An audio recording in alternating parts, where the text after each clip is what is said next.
Today I effed up by pressing the big red button. Obligatory not today, as many of these stories are. This was quite a few years ago when I was 16 years old. It was my first day working at a local large bakery/factory. I was shown to a conveyor belt and basically left to my own devices. All I had to do was put 6 Bakewell tarts into the packaging. Simple. Except it was really fast, and after a couple of hours my arms started to ache. Some of the Bakewell tarts started to fall off the end of the conveyor belt and onto the floor. I tried to hurry up and go faster but was getting panicky, and before long there were at least 30 Bakewell tarts on the floor. I noticed there was a big red button on the machine that said push in case of an emergency. Well, this is an emergency, I thought, and pushed the button. 10 minutes later I'm all caught up and I've picked all the Bakewell tarts up. I'm feeling ready to start again when some bloke starts barging towards me with steam practically coming out of his ears and swearing his head off. "Did you press that fucking button?" he shouted. I said, "Yeah, sorry, it was an emergency," because they were going on the floor. He screamed, "Well, you've just burnt 10,000 Bakewell tarts. By pressing that button it stopped everything and they stayed in the oven too long." Yes, it was my first and last day. TL, doctor, I pressed a button at work and burnt 10,000 Bakewell tarts. To be fair, they should have instructed you better. Yeah, who the heck leaves a 16-year-old alone for hours on their first day? You would be surprised.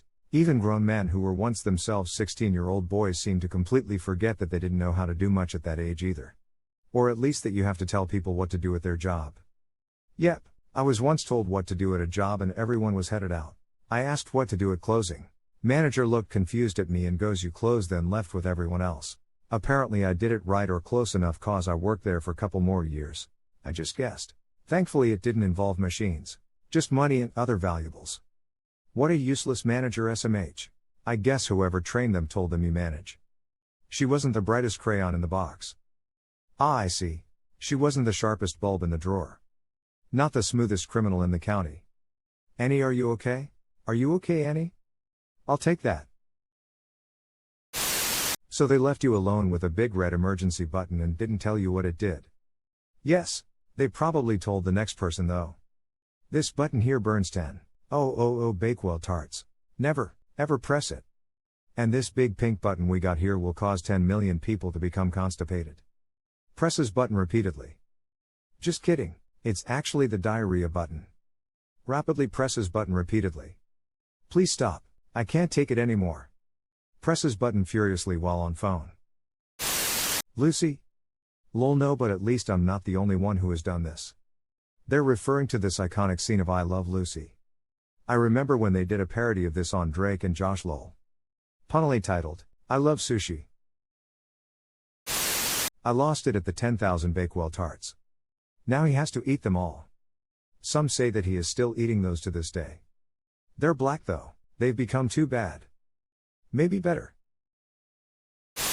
WTF, they left a 16-year-old with no training alone to do a job involving heavy machinery. Well, probably not, wasn't heavy as such. Just standing by a conveyor belt. Bet they've changed their training process thanks to me. And it was like 15 years ago. Conveyor systems are typically the most responsible for injury in manufacturing. Part because they're abundant, but also because people don't respect how much power is driving that belt. Systems are designed to move hundreds, if not thousands of pounds along the belt, and that means a lot of power and torque.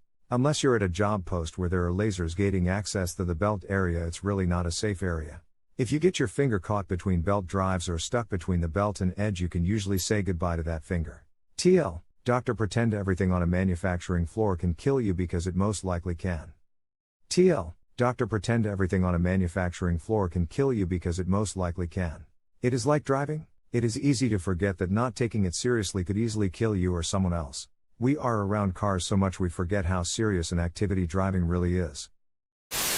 Guess this is why they should clearly define emergency, lol. Yeah, someone should have told this kid, unless someone is dying or losing a limb, don't push this button. To be fair, e-stop buttons have very different results depending on the processes used. We have stop and e-stop buttons on our machines. Stop basically finishes out the cycle before stopping, usually less than a second. E-stop is immediate and may or may not ruin a pretty cheap part. For those who are saying WTF is a Bakewell tart. _tart. If you scroll down, the pic of a cherry Bakewell is almost certainly what op means. These are packed in trays of 6. Yeah, and they're horrible. If it had been apple pies I would have felt more guilty. Speep, I almost drop kicked my phone involuntarily. Cherry Bakewells are legendary. Damn, that really sucks up. I've got some factory experience and some of the stuff like that is there for a reason. But it's not documented and the only way to know what will happen is either already knowing or pushing the button to find out. I don't think we ever had something like that happen, but sometimes it can take a few hours to get everything running again. Mostly because of the undocumented nature of them, the lines they are on, and generally poor coding practices throughout the entire system. Sounds as if it's more the factory's FUTBH.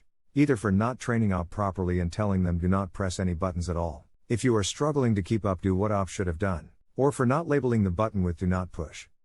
The reason it's done that way is so that if, say, someone on the other side of a line hears someone getting mangled, they can hit their S-stop without having to run or jump across stuff to get to that machine's S-stop.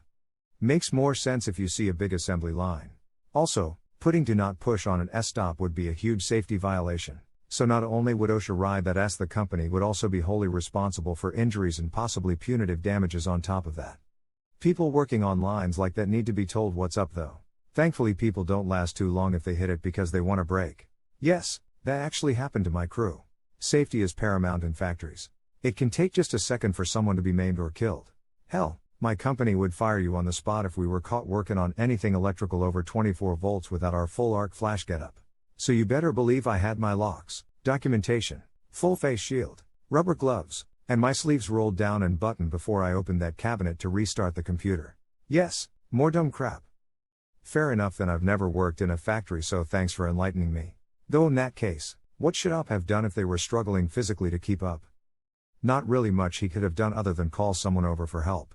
Most likely outcome would have been a bunch falling on the floor though, since it sounds like they were already understaffed if they stuck the new guy on a line without a setup. No good way to have managed that one. I think it's safe to say those tarts did not bake well. Well, you've just burnt 10,000 Bakewell tarts, he said tartly. Back in the olden days I was showing a new hire the equipment he'd be working with in the room the mainframe computer was in. I was showing him the administrative login console when he asked me about the big red button he noticed on a nearby wall. I don't know what it does, I said. I've only been told to never push it, but never told why. That sounds like BS, he said. Then he reached up and pushed it. Instantly the entire room went dark and silent, apart from the shouts of people whose terminals just went dark in the adjacent room. My boss came in to see what happened, and the new hire reluctantly told him. I was expecting this to be that hire's first and last day. Instead my boss said, so I guess we know now what happens when you push the button. Probably ought to put a sign on it. We began the power up procedure and all was fine. Apart from the people who hadn't saved their work. Undefined. I can relate. I had a similar button-related story from one of the first weeks at my first after-school job at a DIY store. It was after closing time and we had just shut the doors and done all the money stuff, so we were ready to head out. My supervisor told me to turn off the lights and told me the button was on the left side under the register. I slammed the button on the left, but the lights didn't turn off. Well, it turns out there was a button for the silent alarm there as well. No one had thought to mention this to someone who would be working solely on the register. The supervisor realized the screw up and called the emergency number. The operator of course told her that they would still be coming, so we were stuck there waiting for the police to arrive. Police did a quick check and found no robbers of course. Luckily everyone there understood that this was not my fault and I didn't get in trouble for itching to find. Luckily everyone there understood that this was my fault. Yikes, I missed that one. It's their fault for not training you on the button. I had a friend who worked at a contacts factory. It was the overnight shift. Basically you put a contact blank in the machine, dialed in the prescription and shaped the lens until it was correct. She had been given almost no instruction. So she asked us as her friends to come help her one night. NBD. So there we all are having a grand old time making contacts. But we could all tell there was a degree of art or experience required. We worked all night and filled the orders. But shortly after that she was asked not to come back. What adult who owns a business like that thinks a couple of high schoolers will succeed at that without any training? Whoever owned that business got what they deserved. This happened to me back in high school. I was working part-time in the evenings and on weekends at a chain restaurant.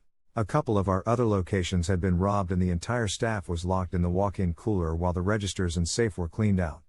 Weeks later our manager had a silent alarm button installed in our cooler, but failed to mention to anybody what it was. One day I was in the cooler and spotted a little button hidden in the corner that said emergency, since it was shaped like a doorbell button. I assumed it rang a bell somewhere out in the restaurant letting people know somebody was trapped in the cooler. Ever the inquisitive person. Of course I pushed it multiple times to see what would happen. Nothing. I figured maybe it was broken or the installation wasn't finished.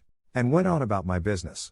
After about 5 minutes, curiosity got the better of me again, and I casually asked the assistant manager what that little button was in the walk-in cooler. She screamed, "Oh my God, you didn't push IT, did you?" And about the same instant 3 police cars screeched to a halt just outside the front door. The dumbass had a silent alarm installed and activated, but didn't tell anybody what it was. I got a stern talking to, but the manager realized he should have explained to everybody what the button was for. Credit to Applebee's. My first day of orientation, they showed us where the silent arms were behind the bar and the walk-ins. In a similar vein, I worked in a Toys R Us distribution center during college. All the guys loading trucks had expandable conveyors going to 2 or 3 trucks. There were 200 doors each for incoming and outgoing trucks. They were all fed by an automated, overhead system that fed all areas from unloading, unpacking, organizing, repacking, and reloading. If one of your conveyors backed up to a certain point, a red light would start flashing and you knew it was time to scramble. If a belt got backed up a bit further, the entire warehouse system halted. Suddenly, hundreds of people were just idle. Pretty much a guarantee you were immediately canned. TBH, I kind of miss working in an environment where the sanctity of the assembly line served as an iron backing to the importance of everything we did. I totally get that. It was, by far, the hardest I have ever worked, including manual labor and construction jobs, and it really drove home why I was going to college. Being an easily replaceable cog in a giant machine would either motivate you or break you.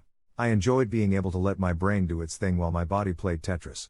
There was something really rewarding about getting so far ahead in your work that you get swapped with someone who's faltering to rescue them. "You do good, son. Now do everyone else's work too. But we won't give you a raise." Happens to me at work to 0. I sure don't feel good about it, though.